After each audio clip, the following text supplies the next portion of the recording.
All right, good morning, guys. Some things that I wanted to talk about today. When you're eating on a new diet plan, when you're eating on a new eating regiment, all of these different things that are going on here. Anytime you're trying to make body composition changes, whether it's a coach or you're doing your own diet changes, I want to go over some things here that are really important when you're making nutritional adjustments and stuff like that. First thing, consistency. You have to follow it. It has to be followed as written. When you're making adjustments, small changes. Not just like doing this like world renowned revolution of I'm going to change everything all at once and I don't know what's actually happening. Third, not substituting at every chance. So substitutions are okay when the day is going kind of to crap and you just have a very, very chaotic schedule, but don't use this as an excuse to just kind of start swapping things out that were put in place for a very specific reason. I know me personally as a coach, when I put foods into a nutritional plan or I put foods into an eating plan or a template or whatever it might be, those foods are not just for calories, they're for nutrients. They're very, very, very specific things that I want you getting in your day that are not just macro based. There are a lot of other things that I need you getting in your day for proper brain function, for proper metabolism, for proper all these other things that are going on.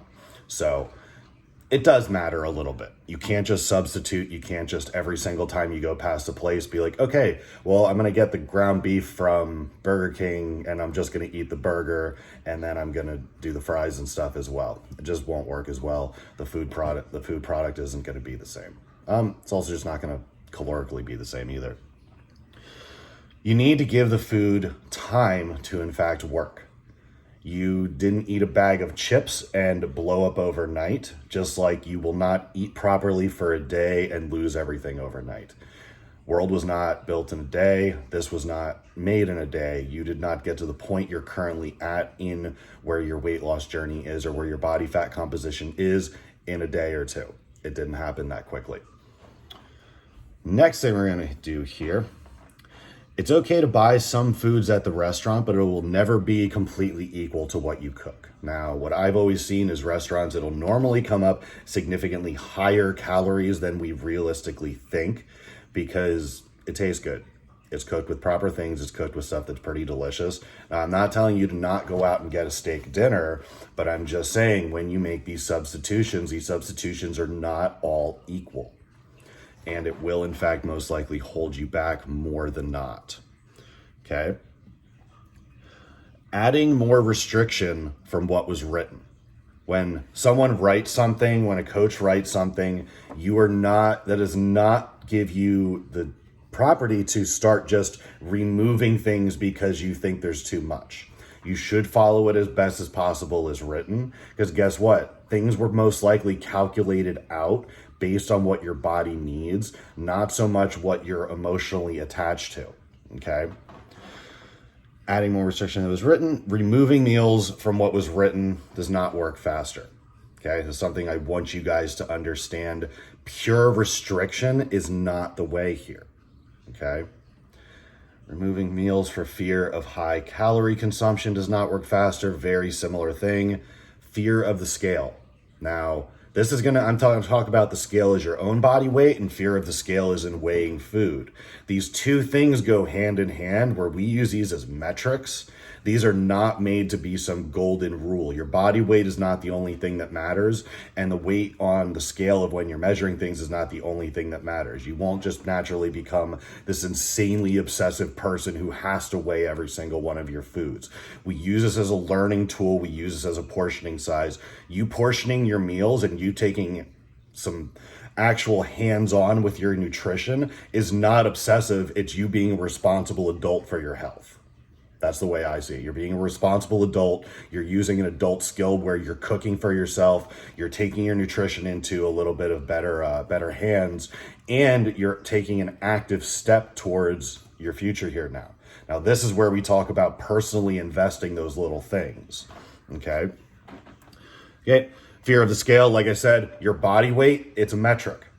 Most of the people I work with, we weigh ourselves 1, maybe 2 times a week tops, because guess what? I don't want you relying on that number. I want you to, in fact, like how you look. I want you to enjoy how you look. I want you to enjoy how you feel.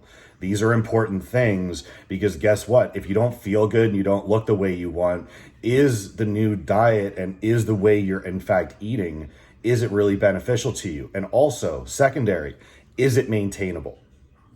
This must be maintainable outside of a diet prep for, let's say, like a stage competition or some weight-based sport.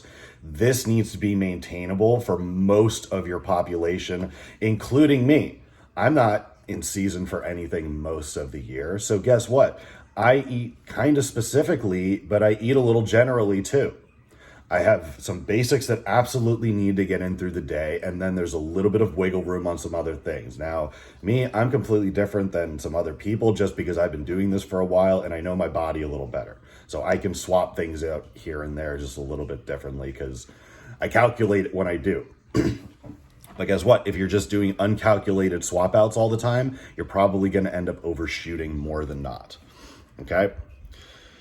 Fear of becoming obsessed and weighing and portioning. We talked about that one already. Listen, it's metrics, it's tools. There's no need to become obsessed with one single one of these variables. The more comfortable you get using these to move yourself forward, the more successful you're going to be. And understand, like I said, these are tools being placed into your toolbox as assets for the future and skills that you now have to be able to do. Like, you know how to weigh your food. You know what it looks like when you're a certain body weight. You know these things about yourself. You're learning more things about yourself here. Okay? Here we come into this now. We're going to talk about some other things. Fear about becoming obsessed with weight and portioning. Fat loss plateaus are not always broken by chopping more calories. Are not always broken by chopping more calories. Reducing is not the way always. So you keeping yourself under a 2,000 calorie diet for a decade because you said that's just not the way, I just can't go over 2,000 calories. It's not necessarily the way. If you've been stuck where you're at, something may potentially have to change. You may need to go up. You may be not in fact eating enough, which is in fact potentially holding you back a little bit as well. Body fat is not linear. Body fat loss is not linear. It doesn't just nice perfect line go on up this way and then nice perfect line come on down this way. This is also why we don't weigh ourselves as frequently during the week, because water fluctuations, stress fluctuations, females, you have your period water fluctuations and your hormone fluctuations that go on throughout the month, where you may in fact be gaining 5 to 10 pounds over that week or the previous week, right before your period or right before that time of the month. These water and these fluid and these electrolyte swings are a little bit of a faster weight manipulation than the standard fat loss itself. So guess what? Your weight will fluctuate. My weight could be 221 in the morning and I could be close to 230 in the evening. And guess what? It happens that way sometimes. And I could go to sleep at 228 and I could wake up at 219 the next morning if I underdrank and I underate that day. The amount of food and the amount of fluids that are actually going into your body, they do add up. And guess what? You can actually take a little bit of an addition and see what the weight of a lot of those things are. You can see how much is coming in during the day and you can see where your kind of weight fluctuates. I'm not saying you have to, but it's an experiment you can do and you can kind of see, oh, well, that's why I have that 5-pound swing. I drink about 1.5 gallons of water and I eat probably about 4 pounds of food during the day. Guess what? You're probably going to increase and decrease throughout the day, even just more. Okay? The more you eat and drink, the more your water and stuff and everything can potentially fluctuate. That's just what I think. Weight is a metric. It is not a golden guideline. Body weight is not linear. All these things are very much not linear. We don't live in just this like perfect little Purdue system world. These things are not linear. They don't just naturally happen. They're not exponential either. Adding things in for exponential of anything in regards to the human body is realistically probably going to burn you out. It's just not going to get you to where you need to be. Okay. The mirror is a perfectly fine evaluation for progress. I tell everyone you can in fact go off the mirror, just in fact be realistic with what you're actually judging, and you don't need to tear yourself apart every time you're in the mirror. Use it as, once again, we're using these things as a tool. Thinking of these things as assets and tools and variables is a way healthier way than seeing as them nailed on the coffin or nailed on the wall as this is what it has to be. There are very, very, very many ways to get to the same endpoint here, and measuring it can be done in multiple ways as well. Okay, Disordered eating and eating on a diet are two different things, which can look similar to the untrained eye. Now, I've worked with a couple people on eating disorders and different things as well, and I promise you this, eating off of a template and disordered eating are very, very, very different looking beasts. Eating off a template and eating on a very directed path is you taking your life into your hands and you, in fact, actually eating a specific way for a designed goal. Disordered eating is an emotional response where now you're, in fact, reacting and doing things based on an emotional reaction to probably either a specific look, a specific body weight, or something you were probably told as a child or by someone that just kind of stuck with you, and now it's become this little bug in your ear every time you see the scale or every time you see a meal or something like that. There's something that's programmed in us from our past for disordered eating that tends to kind of come up.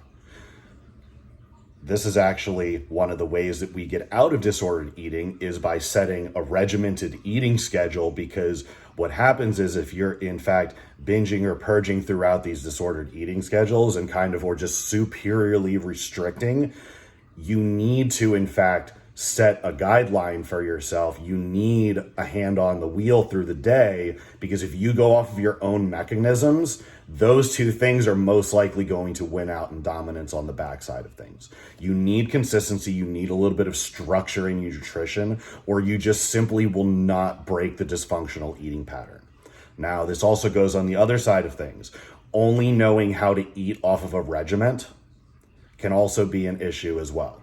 Okay, so no, the two extremes are not where we want to live at. We want to find some very nice middle ground here where I can eat some of the things I like. I eat pretty regimented on some of the things that are really important for me through the other, let's say like 98% of the time, and 2% I can have like the stuff that I want.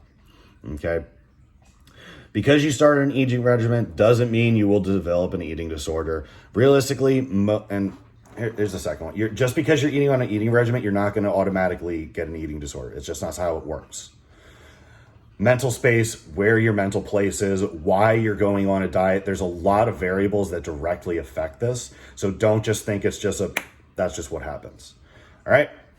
Back into this, here's an argument I always get. Well, I don't want to eat the same things all the time. Realistically, most people cycle through about the same 8 to 15 foods in your regular week. If you look at what most of you ate this week, it was probably the same stuff, unless you're always traveling and you're always picking stuff up on the side.